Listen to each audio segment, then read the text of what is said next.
All right, let's go now. We got two more. The Breeders' Cup Turf is next, correct? Correct.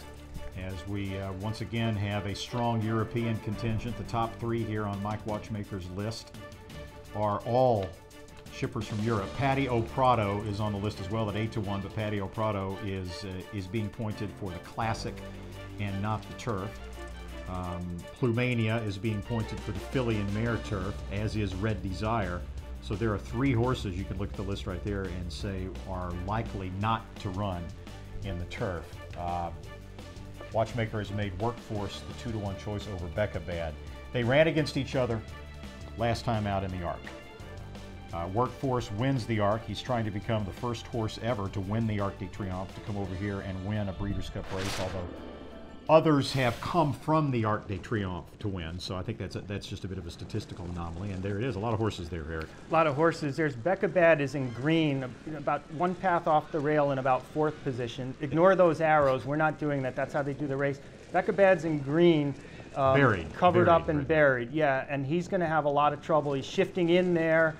Now he's going to shift out. Meanwhile, Workforce is coming on the far outside, and in the Aga Khan silks. Or actually the Juddmonte silks. Excuse me, the Juddmonte silks. Thank you, Khalid Abdullah. This is going to, Workforce it's possible he was emptied out in that race. I don't know, but that was a pretty stern stretch duel between Workforce and the Japanese invader Nakayama Festa.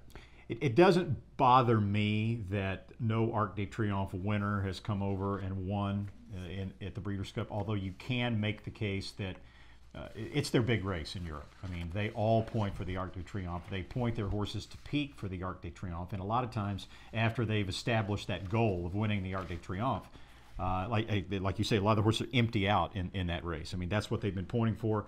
They run their A race on that day, and then the Breeders' Cup is almost like an afterthought. Okay, he's doing pretty well. Now let's run him in the Breeders' Cup. It hasn't always panned out very well. In this particular case, my top 5 does include the 2 Arc de Triomphe horses 1 and 2, but in reverse order.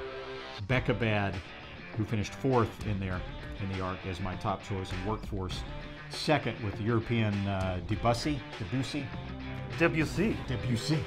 Al Khali, the only American on my top 5, a horse who's trouble prone. Now, why would I take Becca Bad, who was beaten 4 lengths in the Arc by Workforce, and put him on top of Workforce in this race?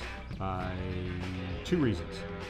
Number one, he did have a bit of trouble, as we saw. He was buried behind horses, although Workforce didn't have the cleanest trip either. But primarily, you look at this race, and there is no pace. It is paceless.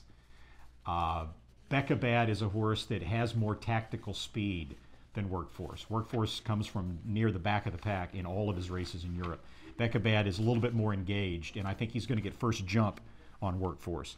And we know all those Europeans can run like the wind when they straighten away for the stretch. And, you know, I can see Workforce just not being able to get past Becca Bad if Becca Bad gets the first jump on it. But it's funny, Randy. I watched the Prix Niel, which was Becca Bad's race 2 back, and he displayed all the qualities you just said. He had that kind of tactical cruising speed, and I watched the race thinking, wow, this is the kind of horse who's never going to get himself in trouble. And then, of course, in the Arc, he's in all kinds of trouble that he couldn't extricate himself from.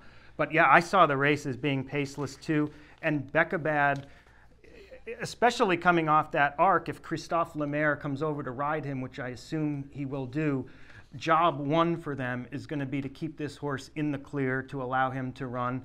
And I don't think that'll be all that difficult for him to do, given the lack of pace. He might be able to set a perfect. He's won on the lead, virtually wire to wire in the past, so they might go back to those tactics. But if somebody does read the past performances and decide to go out, maybe a Telling or somebody, then you know, you could sit just off them and do just fine that way too. And for those who like to play the angle that the Arc de Triomphe winners are emptied out oftentimes when they get to the United States, buyer beware on this particular Arc de Triomphe winner, because his past performances are very much unlike the typical Arc winner that you get over here. This horse has had only 5 lifetime starts.